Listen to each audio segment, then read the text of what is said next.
Base nga daw sa mga sinaunang tao na nakapaglaro ng Mobile Legends, always trust your tank. Kadalasan kasi talaga, kahit luging-lugi na talaga kayo sa isang game, sila talaga yung may kakayahan para baliktarin yung isang sitwasyon tulad nitong nangyari sa amin. Sa sitwasyon kasi namin na to, medyo lugi na rin talaga kami at may lord na rin dito yung mga kalaban. So kailangan talaga namin dumepensa na matindi sa mga oras na to. At dahil nga medyo nakampante yung mga kalaban namin dito, kasi nga nalamangan nila kami ng early game at ngayon may kasama na silang lord. Pero hindi nga nila inasahan yung gagawin sa kanila ng tank namin dito. Ang ganda nga ng pagkakaulti ng Carmilla namin dito at nahold niya yung mga kalaban, kaya napilitan na silang pumalag sa amin. At dahil nga sa set na yon, unti-unti naming naubos yung mga kalaban. Nice.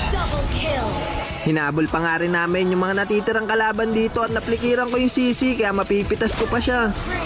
At dahil nga sa isang set na nagawa ng tank namin na yun, medyo nakabawi kami dito sa game na to. Tara, sama lang tayo. Dikit ka lang sa akin. Nakabangon na ako sa pagka-lugmok.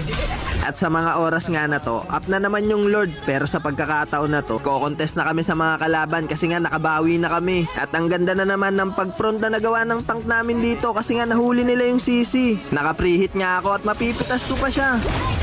Pati nga rin yung Angela nadamay na, kaya medyo lumamang na kami sa clash na to. At unti-unti na nga rin namin naubos yung mga kalaban. Tas nakuha na nga rin namin yung lord. In the ball pala. Si Sushi na nga lang yung natitira dito sa mga kalaban para depensahan yung base nila. Pero desidido na nga rin yung mga kakampi ko dito na tapusin na yung game at may flicker pa ako dito kaya hindi na ako nagdalawang isip na flickeran siya. At dahil nga sa isang miracle set na nagawa ng tank namin, nabaliktad pa namin yung sitwasyon at kami pa yung nanalo for today's video. Dala. Kaya tatandaan nyo palagi, always trust your tank. Wakas. Nabasag ang sumpa. Galing, galing.